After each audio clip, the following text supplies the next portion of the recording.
Very excited about this.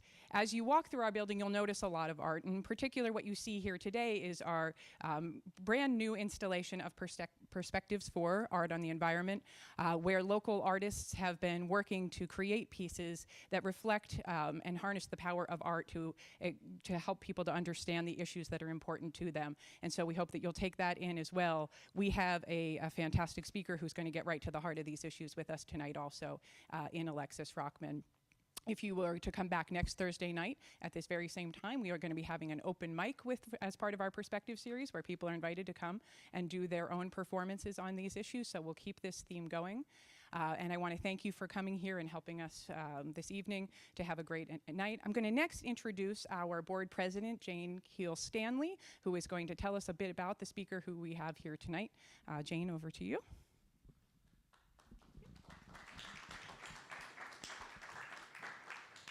Hi, welcome everybody. Thank you for coming out tonight. I'm, as Rachel said, the board member of both Nurture Nature Foundation and Nurture Nature Center that are your hosts today.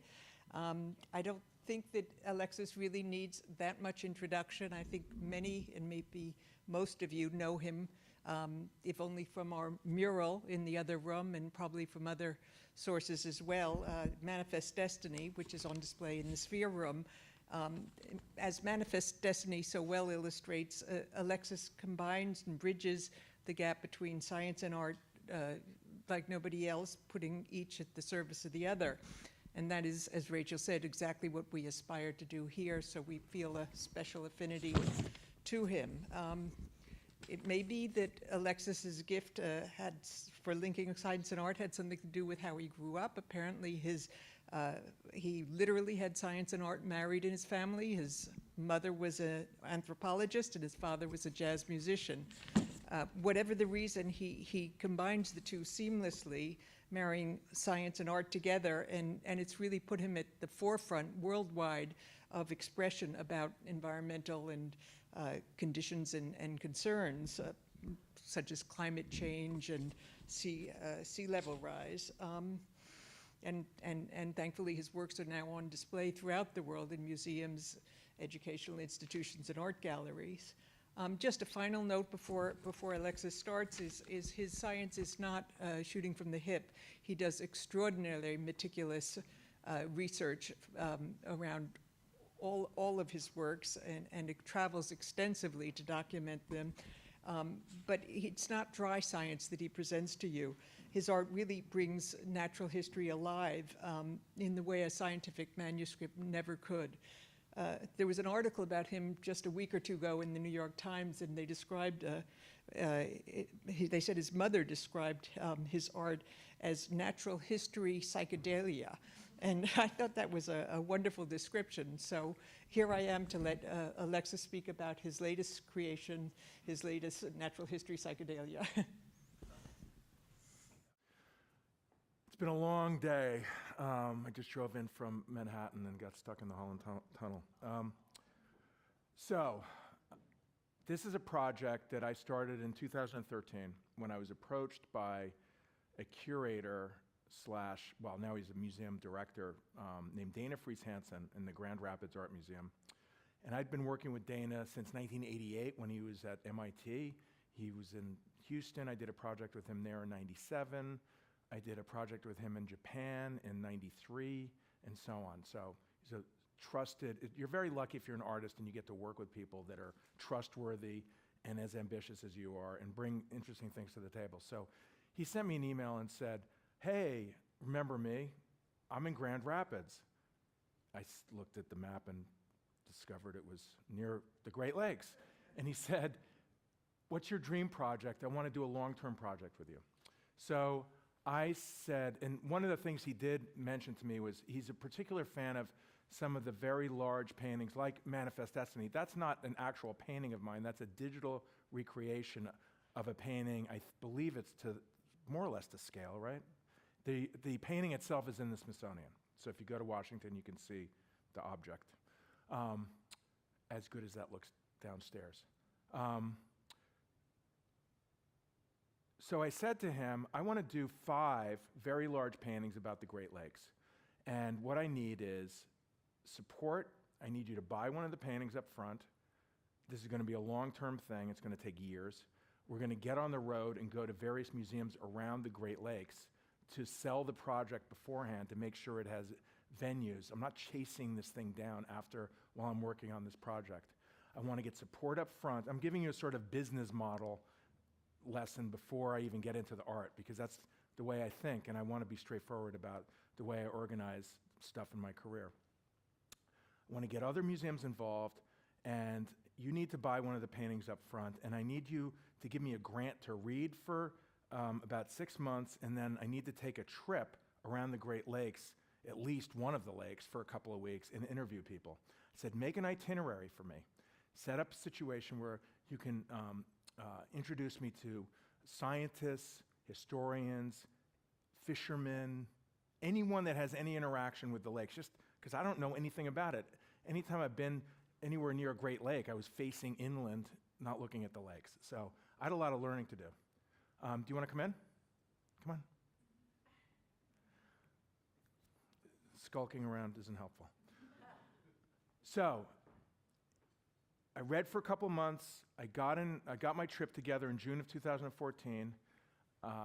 Around that time, we went to Minneapolis, Akron, Cleveland, Chicago, Toronto, et cetera, et cetera. These were all separate trips.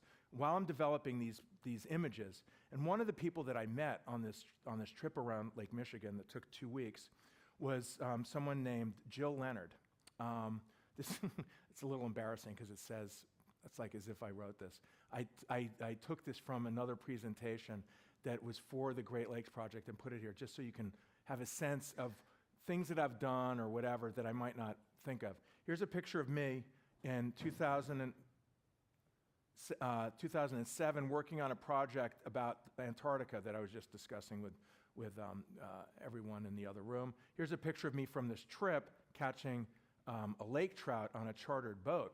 Now, one of the things that you have to realize about the Great Lakes is they're very young, right? They're only 10,000 years old, and that's obviously old to us as organisms, but that's minuscule in terms of geologic time. And this fish was stocked. The fisheries have been decimated, right? It's a sad shadow of what it was. And that's primarily because of invasive species and overfishing and stuff like that I'll get to. So you can see Agrambo, noted urban archaeologist. Okay. Love of nature. That lemur was delicious. That's actually in Madagascar, and it's a lemur preserve where they're not usually, that's not like recommended to have a lemur on your shoulder, but they were so acclimated to humans that it was, irresistible. That was in 2009, and here is the first day of my trip on the Grand River near Grand Rapids. I'm in a Zodiac. We go down. I'm very excited. Crack of dawn. Nothing but carp. Nothing but carp. It's like watching a giant pig that's a fish rolling around in the mud, turning everything upside down. It was really disillusioning. So you can see that this is Manifest Destiny. So when Dana Friis Hansen said, I want to do something major, I'd done Manifest Destiny from 1999 to 2004. I had done a big project for New Orleans that I believe might be the next slide. There's the key. I don't know. Do you guys have the key for this downstairs? Okay, good. Because that was a real headache. Come in.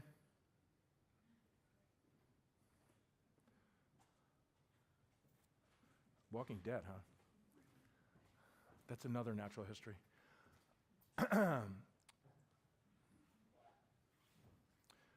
As I was just mentioning, I'd done a project for a show called Prospect 2, which was an international biennial in New Orleans in 2011.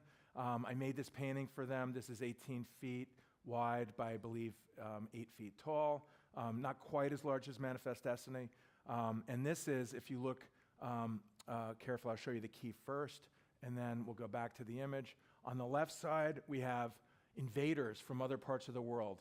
Xenopus from Africa, tilapia, snakehead from Southeast Asia, a nutria from South America, reticulated python, European wild boar, goat. I don't even know where goats are from. Somewhere in the Mediterranean maybe, or the Middle East. Domestic cat, Norway rat, and so on, battling, this is a very degraded digital image, endemic animals from the southern part of North America, Florida panther, bald eagle for your nationalism, a black bear, brown pelican, alligator snapping turtle, and so on, paddlefish, alligator gar, Carolina parakeet, and I think that's an American crocodile, and there's an American alligator. So you can see that I sort of was sick of making these big paintings. I wanted to make 5 paintings that weren't the lakes, but something that had to do with almost like a cinematic scope where you could shift gears, shift vantage points, and have it be like this immersive thing. Some of the people that I've not necessarily been influenced by, because I've been influenced by so many things, including European artists, Indian miniaturists, and so on, but one of the things I enjoy doing is taking genres like, the epic painting of Thomas Moran, Grand Canyon, which is actually in the Smithsonian down the hall from Manifest Destiny, which is a great thrill, to the icebergs at church, which is another epic painting, more modest, intimate paintings by Martin Johnson Heade, and Winslow Homer, a celebration of what it is to be an American, not uncritically, because part of what the story that I'm telling when I'm making my work is not only what it means to be an American, but also tell stories about America that aren't necessarily the things we're the most proud of, the dark side of what our legacy is, from extinction to habitat loss to all these things that we've basically had to suffer through almost quietly in the abyss. And part of the thing that's fascinating to me about being an artist is that I can say things that very few people can say in this world because no one writes my paycheck but art collectors or institutions that want me to come. I don't have ExxonMobil telling me what to do. I don't have Time Warner Cable telling me what to do. I don't have any institutional or corporate part or globalism telling me what to do, which is fantastic. All I need is just to keep going, and that's all I care about.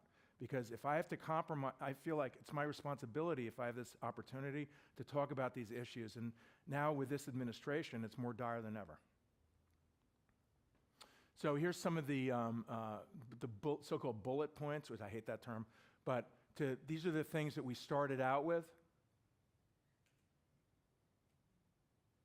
I don't know where this is in the, we never really got around to this part, where I was going to curate collections in museums. Like, the show isn't going to the Cleveland Museum, even though that would be ideal for this because they have such a great and strong collection of American painting. But the catalog is being printed in China as of yesterday. Some other things that I've done in the field, I've been to Antarctica to do projects, as I mentioned, Tasmania, Madagascar. Here I am in Guyana in 1994. That's a catfish that I caught the night before. I left it out in the rainforest. I sort of tied it down, and I was drawing the insects that were coming to eat it. I was camping in the rainforest for 2 months with some friends along the Essequibo River, which is basically abandoned mining camps that had been mined over the last century. Here I am in the Burgess Shale. I'm working on a project for Canadian Discovery Channel. That was a big thrill. David Attenborough had been there the week before, which is a funny anecdote about resources. We climbed the mountain. It took days or whatever, probably a couple days. And it was really, it was a haul. And then when we got up there, this was actually a camp. Graduate students were studying, the Precambrian explosion. And someone said, well, David Attenborough was just here, and he took his helicopter and flew away. And I was like, God damn it. All right, so for those of you that know, anyone know what a lamprey is here besides Tom? That's a lamprey. Touched it. I didn't pass the test of putting it on my forehead. I was too chicken for that. But what was amazing about this, for those of you that don't know what it is, it's a vampire fish, jawless fish that's basically a tube with eyes, gonads, and a rasping mouth. So that's the mouth.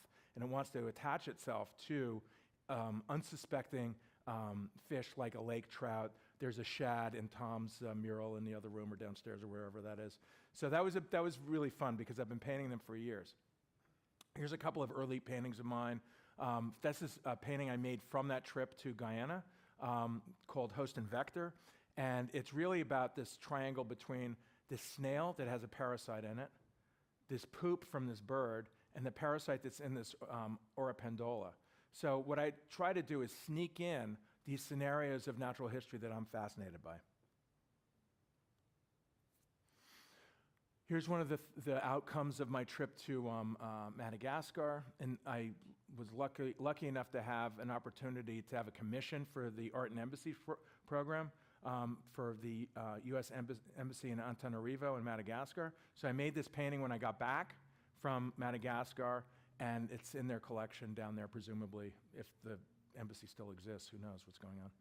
I also did one of these commissions for the U.S. Embassy in Baghdad. That was a lot of fun. Here's some watercolors that I made on that trip as well. So this is 2009. Right when I was starting to work on Ang Lee's Life of Pi, I had a commitment to go do this project right after I started that. And have anyone seen that movie? So I designed the overall look of it, and specifically the island and that underwater sequence with all the crazy fish and stuff. But when I was climbing over these roots and stuff, climbing these mountains in Madagascar, I was thinking about what the island could look like. I'd been to mangrove swamps, of course, but there was something about the density of those trees that was very helpful when I was thinking about that. I'm just showing you some examples of trips I took and then things I made. So this is actually in New York, well, it's actually in New Jersey right now at Mana Contemporary Art, which is a sort of, it's a glorified art storage space that has a gallery in it, for those of you that happen to be in the neighborhood, in Newark. These are field drawings that I made from a trip to Tasmania. And for instance, this is made out of wallaby fur and some masticated wood. And this is wombat poop. So I make drawings using organic material or inorganic material. This is actually ground marble dust from a site where someone thought they saw a thylacine, Tasmanian tiger, so-called, having nothing to do with a tiger. It's really a carnivorous kangaroo. Sulfur-crested cockatoo. So these are field drawings I made for the project, the Great Lakes Cycle, made out of different materials from Grand Haven Power Plant, Sleeping Bear Dunes, different places where I went. I'd stop the car. I might even not even get out of the car, grab some stuff, throw it in a Ziploc bag, or I'd walk down to the river and get some stuff and think about what was there, go back and do some research and make drawings out of this material. So it's basically nothing but this material.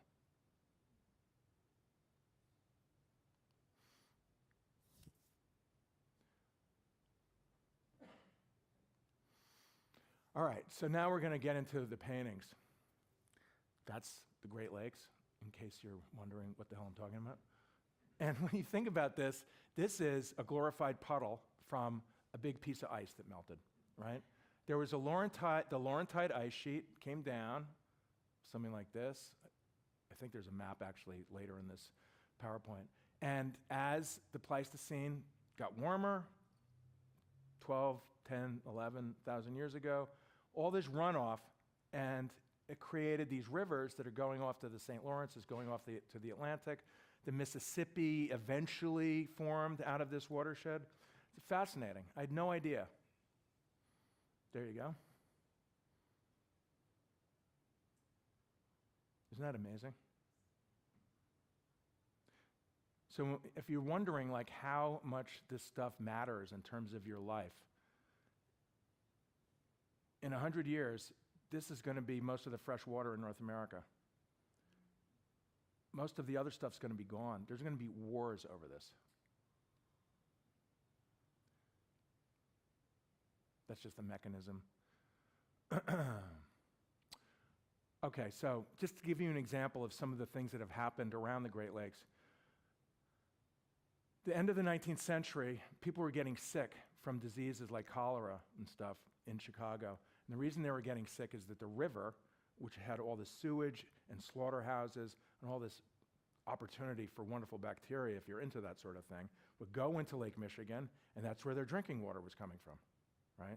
So someone had the ingenious idea to say, oh, I'm just going to turn the river around and have it go in the other direction.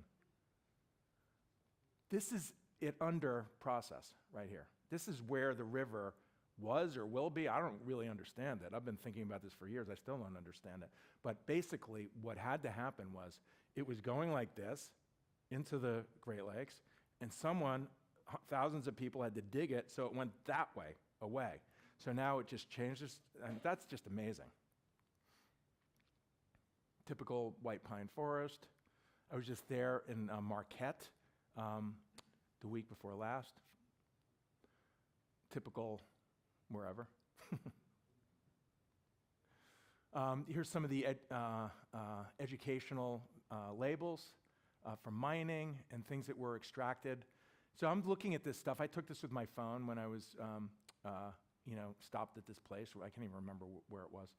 And it all started to blur together, and I'm like, wow, there's like an incredible amount of industrial activity around here. Different types of ships, and you'll see how I took this stuff and what I did with it. There's 2 lampreys, one going into the gill, in the most revolting way. That's a violation right there. That's sad. And there's it attached by its rasping mouth that I was holding just to the fish. You can see there's one of the wounds. That fish is really suffering. Things that I love, just because they're great, are posters like this. And I saw this in a crazy natural history museum that I was driving, crazily down the highway, and out of the corner of my eye, I see blah, blah, blah, natural history. And I'm like, what? Stop the car, check rear view mirror, don't get into an accident, make a U-turn on the highway, drive in, and some dude had made this like natural history museum with, hundreds of taxidermied fish and, lynx and bobcat and you name it, and had meticulously painted all the backgrounds behind the dioramas. And this poster was there. And I'm like, aha, that's something that I can work with. Okay, so here are the paintings. So this was actually the last painting I made, but because of the content of it, it's the first one, because it's about how the lakes were colonized. In the beginning, when the ice sheets were melting, and there you see there's some ice sheet, there's an iceberg, and you know that anytime you see an iceberg or something in the water, it fell off of a glacier, right? So I asked my friend Jill Leonard, who's the ichthyologist from Northern Michigan University, who I met on my trip, all right, what were the first fish that were here? And she said, well, based on my genetics, blah, blah, blah, is the lake sturgeon, coaster brook trout, burbot, Atlantic salmon, whitefish, and sculpin. I can't remember what this, Drosophila? Well, let me see. Where is that? Number 6. I can't keep, Diptera. I knew there was a D. So that's one wave, and there's the Edmund Fitzgerald, because it has to be in there somewhere, right? And then on the other side is the next wave of pioneers, invasive species that were coming from being dumped out of ballast from all these ships that would travel around the world, and they go to the Baltics or wherever, the Mediterranean. They drop their goods off, and then they suck up some water so they don't tip over to get ballast. And when they do all that, they suck up millions of gallons of life, eggs and larvae of these animals from other parts of the world. So has anyone heard of zebra mussels? Well, they're from Russia, the Caspian Sea, right? So they came over as eggs in one of these ships. There's thousands of species that have come from this type of horrible mechanism, plants and animals, blood red shrimp. So you can see it was a lot of fun doing all these IDs, keeping track of this stuff. That's all this stuff over here. It starts at 12. It's all of this. And this is just a drop in the bucket, no pun intended. Well, pun intended. If you guys have questions, I'll be happy to do it after, okay? So pioneer fish, you can see that's the piece of reference I used for that sturgeon. I flopped it so I didn't get sued by the EPA, Scott Pruitt. Bring it on, Scott. Here's some diagrams and mechanisms I used to inspire what I wanted to do. Originally, I had this idea I would have a cutaway into the ship, and then I decided, forget it, it's too complicated. But I did hire a 3D modeler who designed ships to build a computer model for me so I could get the right angle of this ship. Zebra mussels, right? Look at that Chinese mitten crab, it's huge. Christopher Moray eel. There's one of the models.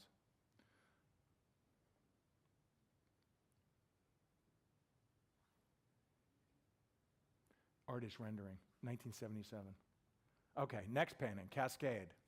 So, this was actually the first painting I made, 2016, wow. It's amazing I made all that work, but it took like a year to get it together. This is resource extraction. When you're talking about cascade, it's like the things that collapse as things cascade down a hill, right? Trophic cascade, as you know, is when you remove a key character in an ecosystem, and it's the unforeseen consequences of what happens when they're removed. It's usually an apex predator, wolves and stuff like that. So when you have this, right, these are things that humans have exploited. There's an early human up there, early domestic dog. Caribou, they're basically besides moose and elk, they're the last of the megafauna from the Pleistocene, right? They're still around. Reindeer and caribou are the same thing, right? So if it weren't for these caribou, Native Americans, early humans that came across the Bering Strait, presumably, needed these sorts of herds to, just make a living. All these fish have been exploited in various ways: burbot, American eel, walleye. There's some early archaeology. You have a muskellunge, lake trout, whitefish, cisco. And then in 1966, someone had the idea to introduce salmon from other parts of the world into the lakes because the lakes were basically dead. They'd have these explosions of alewife. Then they'd starve to death and have nothing to eat. So someone smartly suggested, introduce these salmon and you'll jumpstart the fishing industry, sport fishing industry. And it actually worked, superficially, right? So then, of course, you have, at the end of this, a lake sturgeon again, and two, speaking of The Walking Dead, two extinct fish, the grayling and the blue perch, which are extinct from overfishing, and of course, resource extraction like mining, fur, beaver, of course, and then pollinators from the agriculture around the Great Lakes, cherries and all the grasses like hay and alfalfa and stuff like that need pollinators. And of course, they're in big trouble. So there you can see the pollinators. So what do we have? 30 blue orchid mason bee. That's a beauty. Leafcutter bee. Uh-oh, typo. Of course, the catalog's going to bed already. That's the type of thing that drives you crazy. I don't know why this is here. Maybe it's this area here. I think I liked it because it looked like that, but I painted that first. See?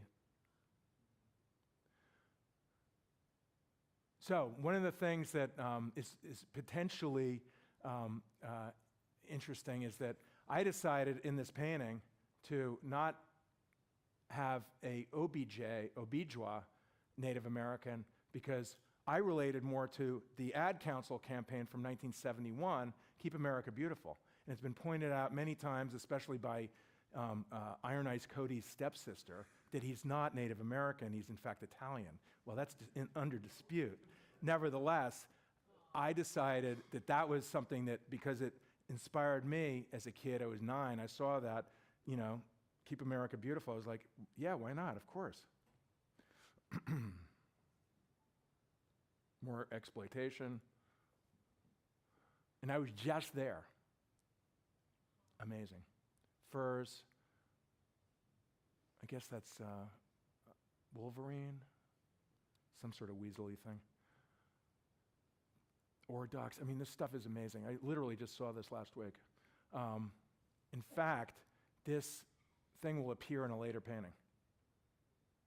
Again, introduce salmon. Now, one of the things I do love is this you think I'm a weirdo and have a genre of what I do. There's a dude that paints before and after shipwreck paintings. After and before, in case you're wondering. So, I love this guy. I can't remember his name. Next painting, Spheres of Influence. Spheres of Influence, and again, this was hammered out with Jill Leonard and I at a Starbucks in June of 2014. She's like, well, you have to deal with globalism, you know. The rest of the world affects the lakes. What they're doing in China, that affects the lakes. So I started to think about that and bird migration, which is just north and south, basically. You know, birds don't go over to Africa or Europe. They go from South America to North America or the Arctic or whatever. I started to think about migration, human transportation, right? So you see the history of boating, War of 1812, coal freighter, contemporary freighter, air travel, right? This is a DC-4 from 1950 that crashed into Lake Michigan. And then one of the things that I found particularly brutal during my adventures was this story about botulism and seabirds or water birds. And it goes something like this.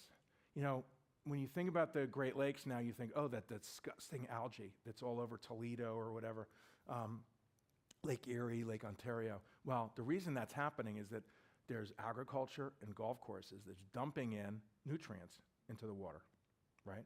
So this algae is excited, it has a population explosion, then it dies, sinks to the bottom, and what happens when it starts to rot is botulism, right?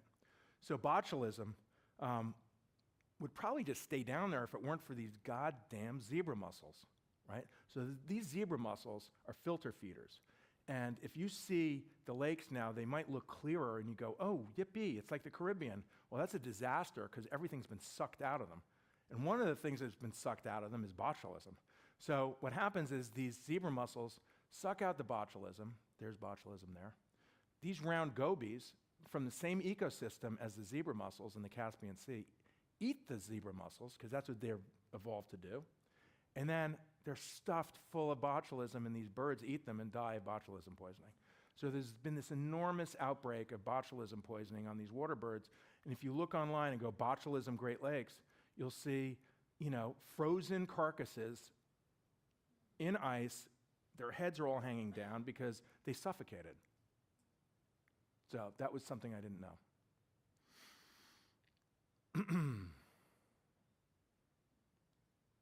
There's the Frances Ann Hopkins painting, and I'll show you where that is. That's over here. This is a self-portrait of her and her husband crossing Lake Superior.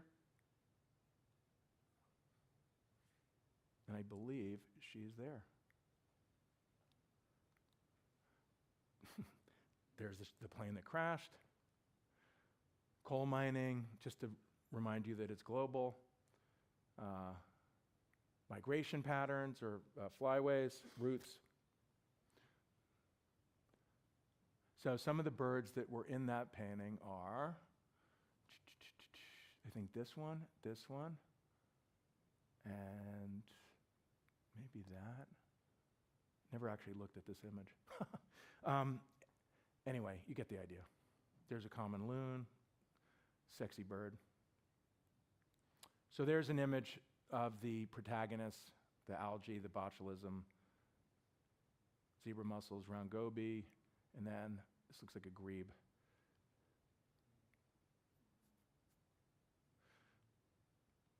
All right, next painting, watershed.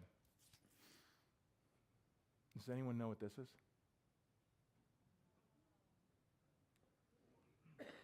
Anyone?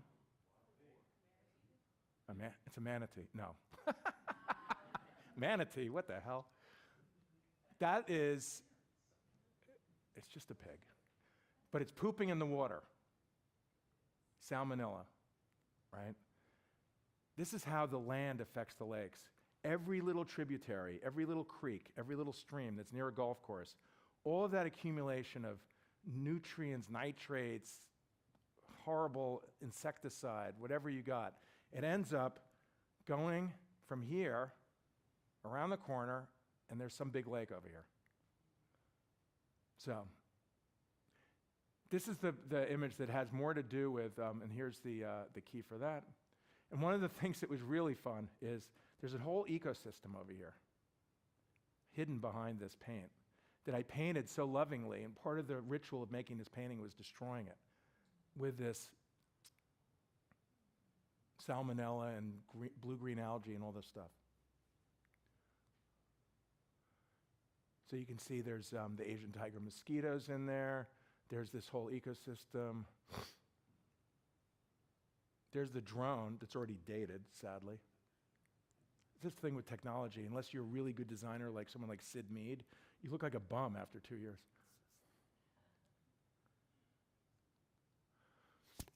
So this would be the sort of takeoff of that painting, because I'm looking at this and going, you call that a farm? That's a bunch of you-know-what. This is like the most innocuous looking agriculture I've ever seen. This is preposterous. I don't care if it's 1940, even though this was done in the 80s. So I was like, that made me mad. So I'm like, I'm going to show you really what's happening. Exactly, ew.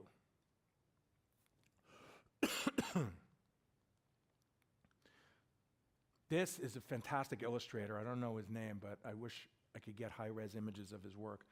He's a digital illustrator. It shows, obviously, before and after. This is a pristine ecosystem here with an American eel and various other mollusks and stuff, and this is your typical, if there's a shopping cart in the water, it's over, right?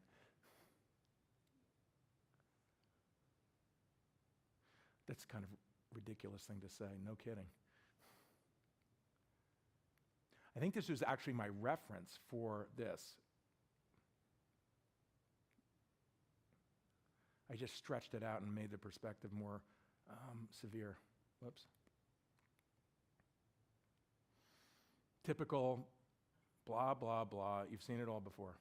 So part of my job is to make what you've seen all before and roll your eyes and turn the channel to something that's fun, which is human nature, compelling enough to be worth looking at, even though it's a little depressing. There's the drone that looks like now it's from 1990. I love these things. It's so weird. It's like, I know that they're, watering this agriculture, but it's like, who thought of that? Here's a painting of mine from 17 years ago that influenced that painting, especially the right side.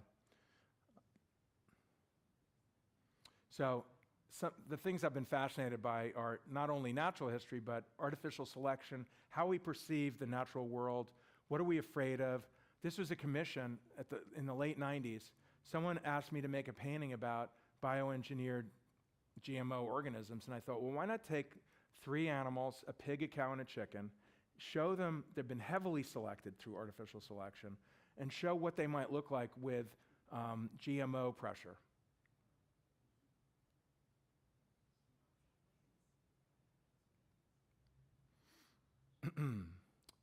Forces of change. Now, if you think about forces of change, like what created the lakes, right? It's geology, right? What kept the lakes safe from introduced species was Niagara Falls. That's why things like the lamprey couldn't get in there. They couldn't get up this enormous waterfall, right? When the Erie Canal opened, the Flight of 5 in Lockport opened the floodgates to the lakes. And that's what fascinated me. So the beginning is geology, right? Then engineering, human engineering. This is a piece of industrial landscape from Buffalo, New York, and other parts of Buffalo. Dredging, obviously. And some of the other things that have created a profound effect on not only the lakes, but also life on Earth, or diseases, viruses, and bacteria. They're responsible for gender, right? Having sex is a way of getting an arms race ahead of the curve of viruses and bacteria, right? You're shuffling the deck of your genes by doing that, right? So you have a better chance of survival. So one of the things that's fascinated me while I was working on this was historical images of, and let me see if I can find one. Hold on. I don't know if I have it here. Does anyone know that, that magazine from the 19th and early 20th century called Puck with political cartoons? There's a wonderful image that showed Standard Oil. It's probably their most iconic image. It's basically an oil drum that becomes an octopus. And it has two big scary eyes right in the middle of a North America map, and one tentacle's going into Washington. One tentacle's going somewhere in the south. One's going into New York, and they're going all over the country. So I thought, well, what would be interesting to do with this? You know, diseases are relatively boring looking. They're geometric. They might as well be abstract paintings or something. So I thought, why not make an E. coli kraken?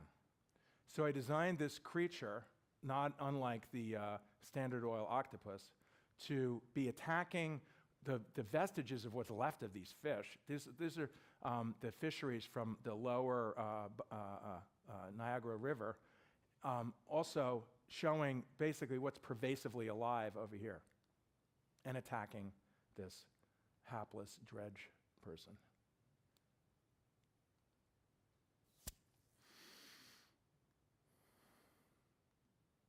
So again, you can see that the forces of change, glaciation. There's no sense of scale with that, which is kind of amazing because glaciers, who knows how thick glaciers were in North America? Does anyone know? Miles. Yeah. I mean, it's just incomprehensible. This is a Frederick Church that I used as reference for the left side of that painting. Flight of 5, that is the first entry. The flight of 5 means it's 5 steps because they're on different elevations to get up and down the canal. Other canals, the Welland Canal.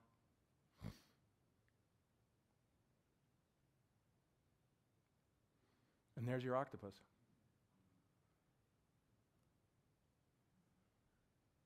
I love this guy. He's like holding on to, and this is even before the Depression, obviously. Some things never change.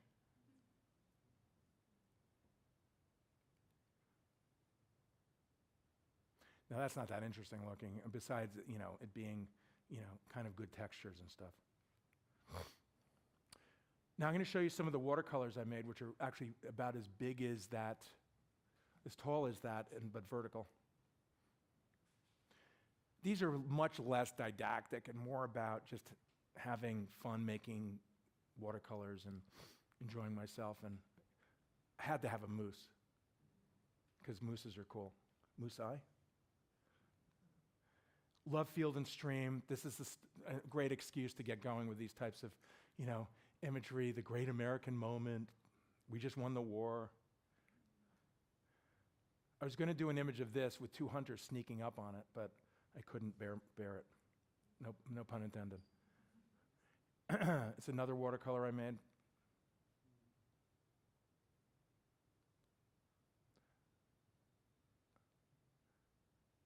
Microorganisms and plants in a drop of water.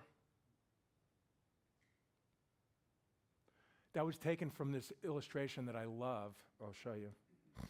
See? This illustration, I've seen it. It's like 9 inches tall.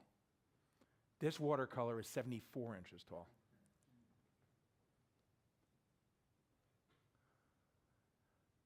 This was a lot of fun. There's an area in Chicago. Has anyone heard of Bubbly Creek in Chicago? All right, well, it was so polluted that it bubbled.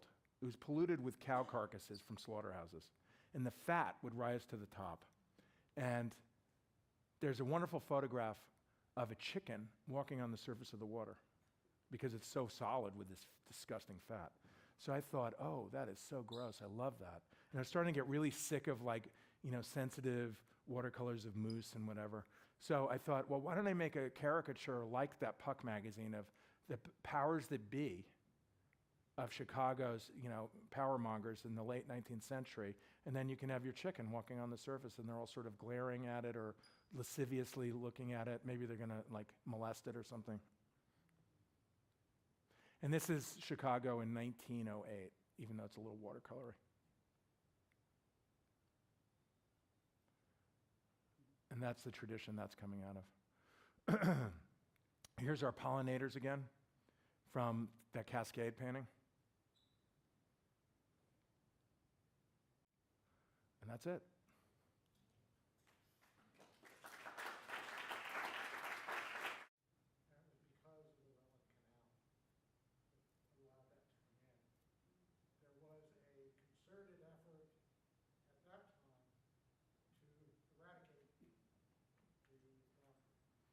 had any success? I do know that they are continuing to spend millions of dollars a year all over the lakes, including Lake Superior, where I just was, to use electrical current and poisons that supposedly focus on juvenile lamprey when they're in the streams, hatching when they're young. It's an arms race that creates this type of equilibrium where they're not completely exploded the way they were, but they will never be, removed, and it's too late. But that's an ongoing battle that sucks millions of dollars of resources every year, all over the lakes. I was just talking about that when I was in Marquette. And Jill Leonard actually does work with local agencies and she says that those poisons really kill everything. Yes?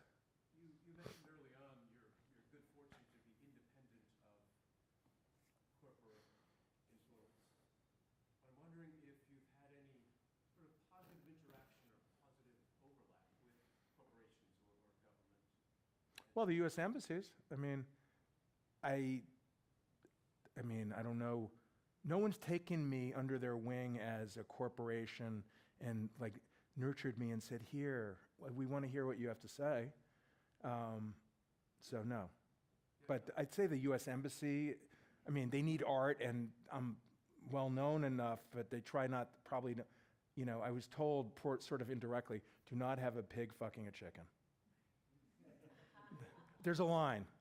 I can have a depressed lemur with deforestation, but that's as far as, If there's an intuitive thing that you could push it. There was a moment when I was going to do something for the U.S. Embassy in Baghdad, I was going to do the original microorganisms that made petroleum. I was told not to do that. And it would be an interesting painting. It would be tedious. So what I did was, which is even more depressing, was a pristine Tigris and Euphrates River habitat with a Caspian tiger and all this stuff, which are now extinct. It was sneaky. I saw an illustration not too long ago how they were going to build these enormous tanks in the Great Lakes and then put CO2 from coal-fired power plants. It sounds idiotic and expensive and stupid. Someone's pulling a fast one. Yes, Tom. A lot of the stuff, and I'm imagining that most of the images you got were from the U.S. side of the Great Lakes. Is Canada doing anything different, or is their sensibility about taking care of the lakes any different than ours? Well, I don't know. I don't think Google's really has a political boundary. So that's one thing. I did go to Toronto in that area also.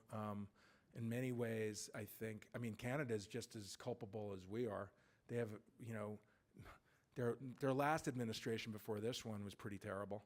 There's enough blame to go around. Yeah. Now that I've bummed everyone out, I'll see you at the bar. No, I'm just kidding.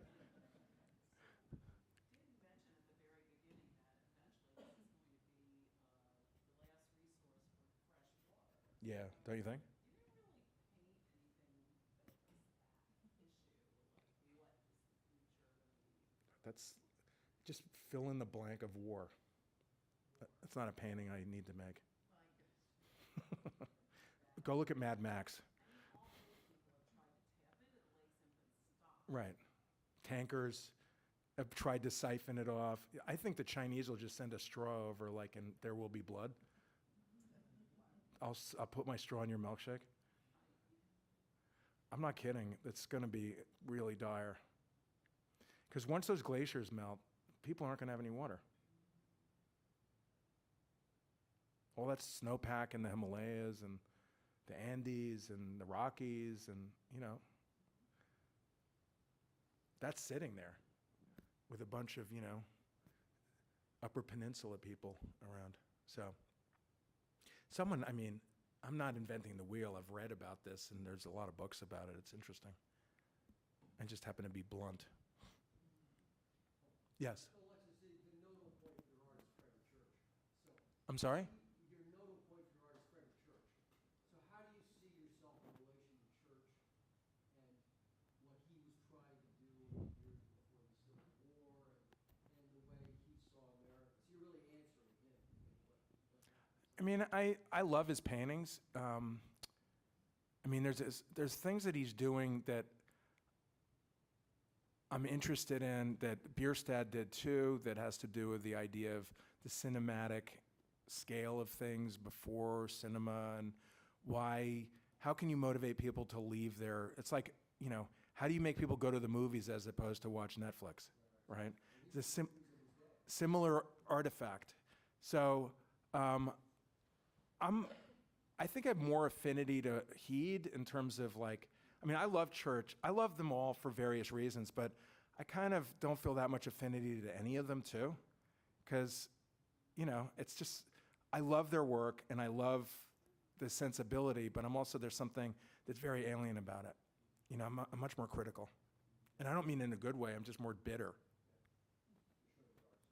Right, Thomas Cole, of course, the father of, in some people's estimation, of the Hudson River School, who was really English. Course of Empire, I have more affinity, and even though the images are kind of ridiculous, except for Desolation, there's something about that appeals to me more than, I love Church's studies of things on cigar boxes, and, he's like a confectioner. They're highly artificial, but then so am I. Yes? Where do you see your next work going? Focus. And the other question I had is, do you have any apprentices? People interested in following your... I really discourage that. I wouldn't wish that on anyone. I actually know exactly what I'm doing because I started it already. It's about Alfred Russel Wallace, the great Victorian naturalist who discovered natural selection simultaneously when Darwin did, and was sort of left out of history by some estimation. So it's sort of seeing science through his eyes. And Malaysia, London, so I started it. I started a couple years ago, and I'm actually starting the paintings physically tomorrow. I worked on the panels all morning. Yes? There are an infinite number of environmental or water-related environmental issues. I don't just love water, by the way. Okay, just environmental issues in general. Why did you pick the ones that you did in this series? Because that's where the money was coming from. And it's as good as any place. I've done projects about New York City, right? Like the fossil record of New York City. I'll get to you in a second. Every place is interesting. It's just about who wants to make it happen, So every place is interesting. I made drawings of schmutz from my backyard of squirrels that are really irritating.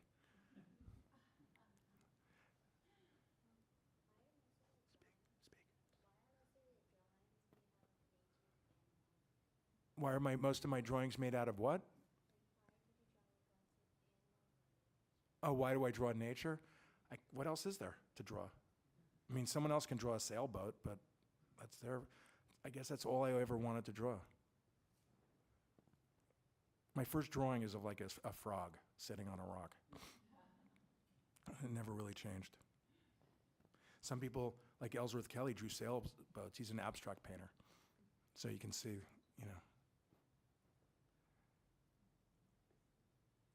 Uh-oh, I think it's done. That's it? No more? Yes. Yes, it's intriguing. You're like that. Listen, I'll tell you a funny story. I'm in Tasmania. I think I was smoking a little bit of you know what. And someone made a joke about drawing with poop. And I'm like, wombat poop is really kind of like the least offensive poop. It's basically hay. So I'm squeamish, even though I made drawings out of my own blood, or sperm whale, spermaceti, or giant squid ink. That was as poopy as I could get. So when I'm in Marquette doing a sort of workshop with kids, and luckily it wasn't one of the kids that said this, but one of the other educators said, oh, you know, what can I draw with? I said, there's a bunch of Canada geese poop out there, joking.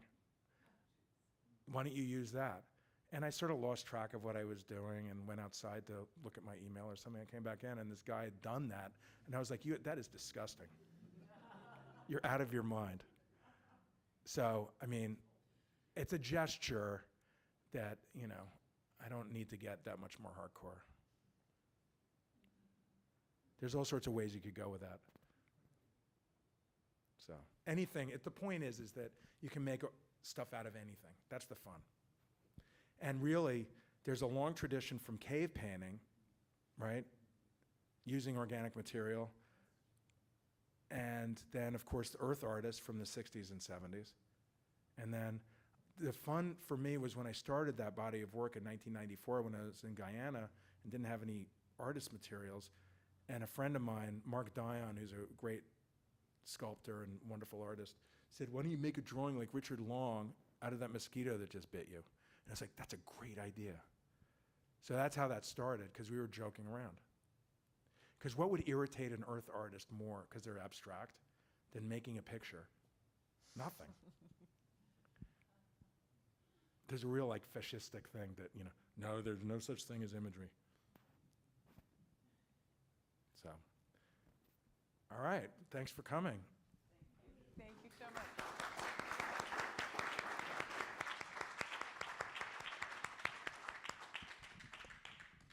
All right, thank you so much, everyone. We have refreshments over here. We hope you'll stay and mingle a little bit and talk amongst yourself and ask more questions. Enjoy the exhibits that we have here, both in this room, the Perspective Show Art that's here out in the Community Hall Gallery, and of course over on our Science on a Sphere and the other art and science exhibits we have over there. We have a docent over there to greet you there. And on you, as you leave the building today, make sure to view first floor ballroom also and see the exhibits that are installed down there. We hope you had a great night and be here next Thursday at 7 p.m. and stay and enjoy. Thank you again, Alexis, for a wonderful presentation. Thank you.